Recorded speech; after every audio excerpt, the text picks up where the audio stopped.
So you guys are not going to believe what I did this weekend. It's going to shock you, but I went on a date with my girlfriend, and we went to see, the Demon Slayer movie, Infinity Train, or Mugen Train, however you want to call it. It was pretty freaking good. If you guys know anything about UFO Table, you know that their quality is always solid. You know from watching the Demon Slayer, anime, that the animation is sick.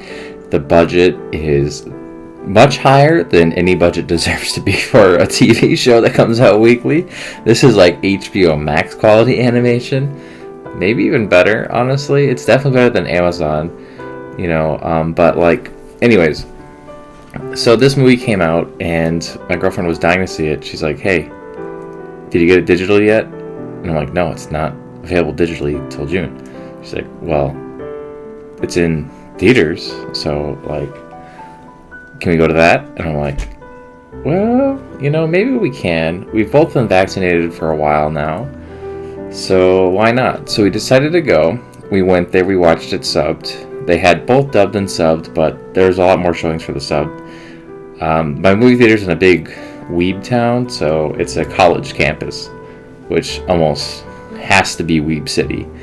Anyways, we go there. It's actually empty, which I've honestly never seen an anime movie empty at this theater, so I was kind of surprised, and I was actually pretty happy about that. So we had the whole row to ourselves. We were sitting dead center in the middle. It was pretty sick. They had reduced price on popcorn and soda, which is a big ripoff because the reduced price doesn't equal to the amount you get with the free refill, which they no longer can do. So I was pretty upset by that, but that's okay. Anyways, so I'm sitting there watching the movie with her, and I'm like, man, the last time I watched a movie was Sonic the Hedgehog. Anyways, back on topic. This movie was sick, okay? If you guys had any interest in Demon Slayer at all, I would say go watch this movie. If you guys plan to continue watching Demon Slayer, I would say you're forced to watch this movie, which is kind of too bad. The problem with, movies like this is Season 2 is coming out pretty soon. I think it comes out this summer, right? And so Season 2 starts the arc after this arc. So it goes, for example, the recovery arc from the spider arc, right? And then it goes into the train arc, and then it goes into the recovery arc from the train arc, which is going to start Season 2, and then the village, I'm going to call it the Village of the Sound, that's where Orochimaru lives.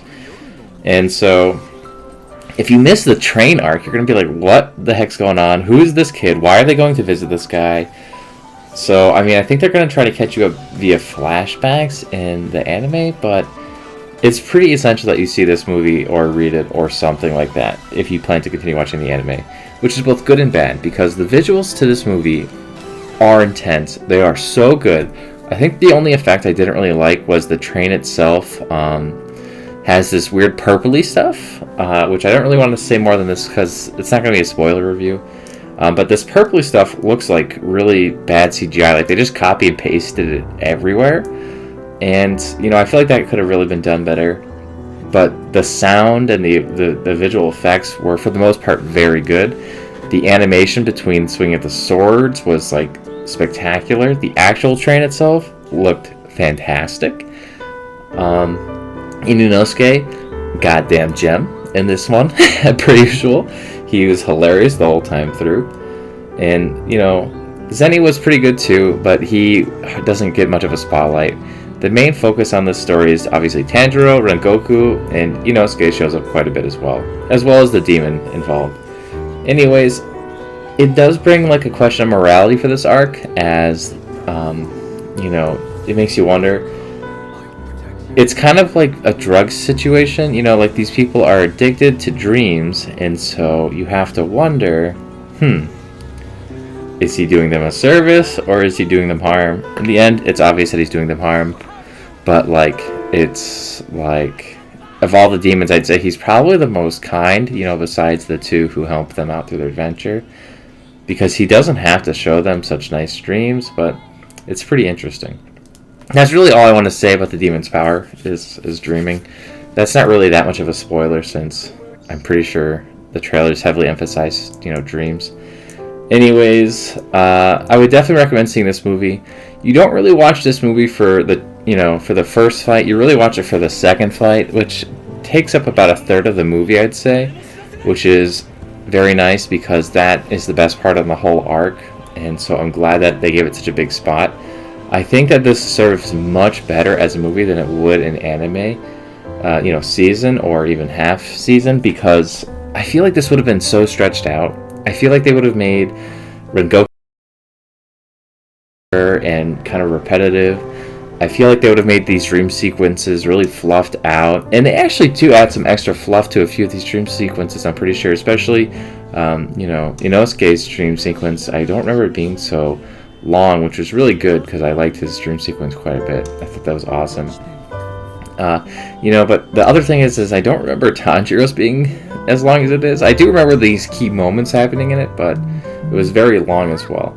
Not necessarily a bad thing, but it was just something I noticed. But something I did notice that was really cool, actually, is how much the audio in a movie theater makes a difference.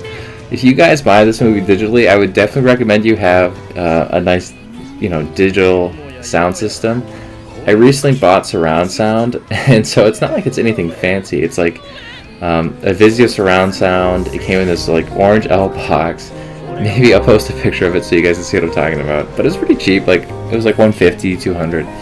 And it worked out really well for Godzilla vs. King Kong. I was like, whoa. But then I went to the movie theater and I was like, whoa. I forgot how good the movie theater sound quality is. So it's definitely something that, I didn't really take much mind of until I went a whole year almost, actually over a whole year, without watching a movie. So I would definitely recommend watching this movie in like very good sound quality setting. I mean, you can hear the bones crack from behind you and things like that, and all these flames whooshing all over the place. I was like, this is sick.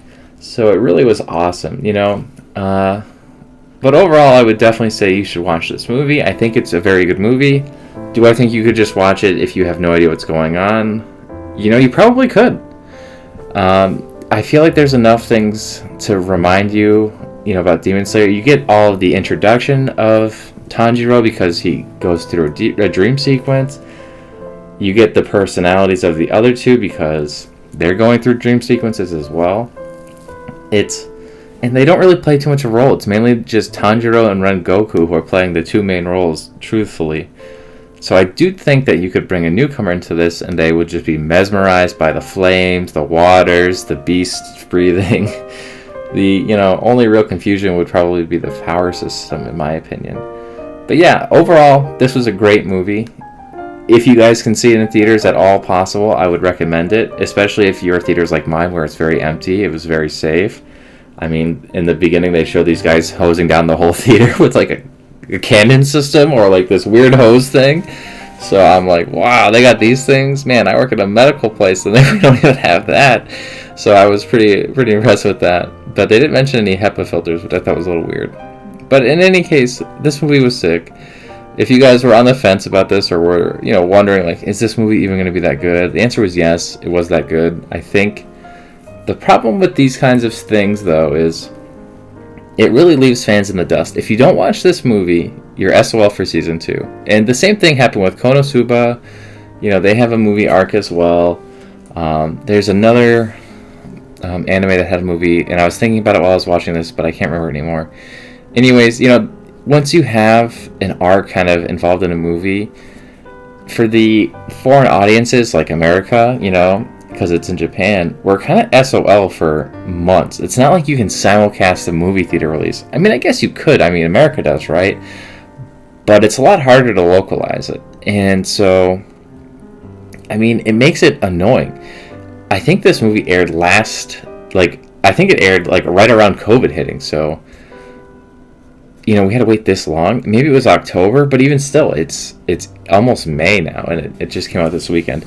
So that's pretty annoying that, we had to wait so long for it to come to us, and, like, truthfully, it's like, don't even dub it. Just give me the subs and I'm good to go.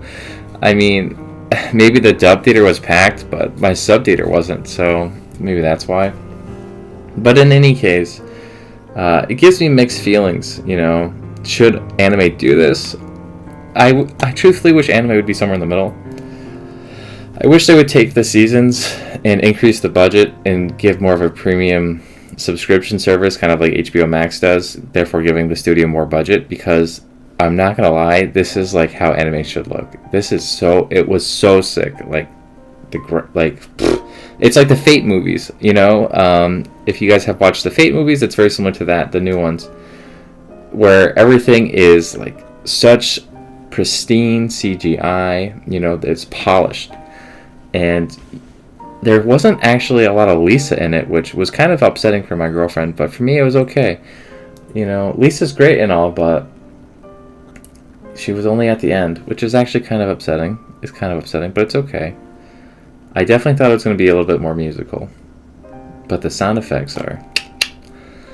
Anyways, yeah, so like I was saying, I feel like this is like the way anime should go, is some sort of intermediate. This is like too far into the theaters because I know they get more money this way, but a lot of fans miss out. And that's like not very cool. I mean, people aren't going to be able to watch this until it comes out digitally and then buy it. Like, even if you can, a lot of people can't. And when you go back to watch Demon Slayer and you're like new, getting into it after it ended, it's like you're like, well, when do I watch this weird train movie? Where's my Thomas the Choo-Choo fit into the timeline, you know? And you're going to find out the second you start season 2, but I'd rather not be spoiled, personally. So, tell me what you guys think below. You know, list your comments. Did you watch the movie? Did you like it? Do you think that this is a style more anime series should do, as they are continuing to do? Or do you feel like they should go somewhere in the middle, or just stick straight to the anime seasons? I'm pretty interested to hear about this, because this is a debate I don't hear very often talked about. You know, there are some pros and some cons to it, like increased budget, and some cons would be decreased availability, for example. So yeah, that's it for this video. Please leave your thoughts below. Have a nice day. Bye.